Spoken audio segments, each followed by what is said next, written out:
आज मैं आप लोगों को आध्यात्मिक सफ़र के बारे में बताना चाहता हूँ और उसके रास्ते में आने वाले बाधाओं से भी थोड़ा अवचित कराना चाहता हूँ, जिसको परिचित करने के बाद आप लोग एक अच्छे गुरु का तलाश अवश्य करोगे। जब मनुष्य आध्यात्मिक रास्ते पे चलना शुरू करता है तो उसके रास्ते में बहुत सारे बाधाएं उत्पन्न होती है। जो बाधाएं उत्पन्न होती हैं उसका समाधान उसके गुरु अवश्य बताते हैं, क्योंकि उसे उस रास्ते पे चलने का अनुभव प्राप्त होता है, कोई किताबी ज्ञान नहीं। जो किताबी ज्ञान रखते हैं वह हकीकत रास्ता पर उसे बहुत ज़्यादा कठिन समस्या का सामना करना पड़ेगा। किताबी ज्ञान और हकीकत में बहुत का अंतर होता है। किताब पढ़ने वाला हकीकत में सफ़र नहीं कर सकता है, यह आध्यात्मिक सफ़र होता है।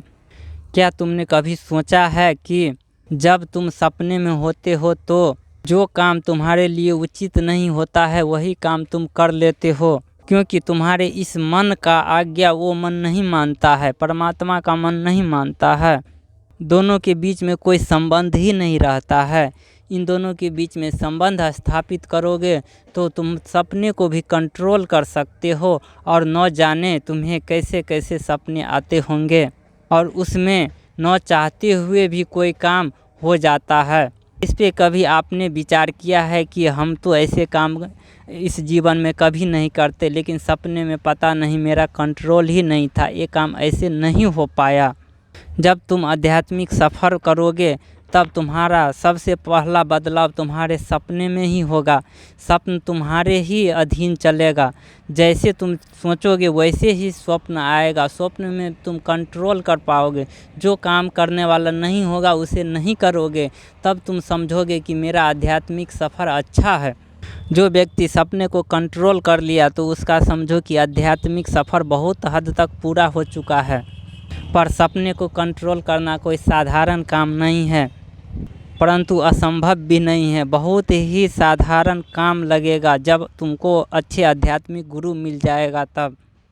जब रास्ते में सफ़र करोगे तो बहुत सारा कठिनाइयाँ तो आती ही है, उससे बहुत कुछ सीखने को मिलता है, जिसको अध्ययन करके हम परमात्मा तक पहुंच सकते हैं। जिसने वहाँ पे चलना ही नहीं प्रारंभ किया है तो वह क्या सीखेगा। जब चलोगे तो बहुत सारा ज्ञान मिलेगा, उसी ज्ञान से हम लोग वहाँ तक पहुँच सकते हैं। कहने का अर्थ ये हुआ कि हम रास्ते में सफ़र करते हैं तो वहाँ पर कठिनाइयों को सामना करने के लिए हमारे पास बहुत सारा सिद्धि भी प्राप्त हो जाता है, जिसके बदौलत हम वहाँ पर पहुँच सकते हैं। जैसे सिद्धि में होता है हमारा दिव्य दृष्टि मिलना, हमारा कान जो है दिव्य कान जो है वो मिलता है, जिससे हम लोग आवाज़ को सुन सकते हैं, समझ सकते हैं और ईश्वर से बात कर सकते हैं। यदि यह सब नहीं मिलेगा तो वहाँ पर आप जा कर के भी क्या कर सकते हैं, कुछ नहीं कर सकते। न किसी से बात कर सकते हैं, किसी भी देवता से बात नहीं कर सकते, परमात्मा से बात नहीं कर सकते हैं, न सुन सकते हैं उनके बातों को। तो वहाँ पर जा कर के फ़ायदा क्या मिलेगा। इसीलिए आप लोगों को चाहिए कि हम आध्यात्मिक सफ़र करें और वहाँ पर जा कर के हम उनसे बात करें और उनसे मिले, और हम आत्मा को और परमात्मा को एक समान जब मिला देते हैं पूरी, तब हम जो करते हैं वो समझो कि परमात्मा कर रहा है, और जो परमात्मा कर रहा है समझो कि हम कर रहे हैं। दोनों में कोई अंतर नहीं होता है। जहाँ तक कि जितने भी व्यक्ति परमात्मा तक पहुँच जाएगा तो उसमें कोई अंतर नहीं रहेगा, क्योंकि सभी परमात्मा का ही अंश होता है। जो वहाँ पर पहुँचे हुए हैं वह किसी भी व्यक्ति में अंतर नहीं समझेगा।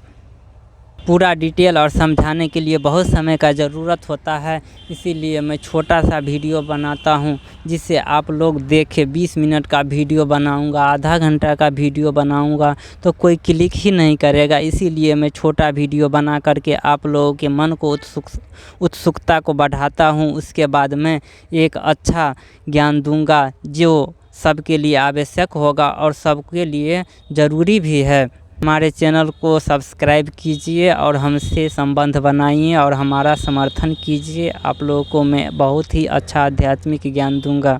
धन्यवाद।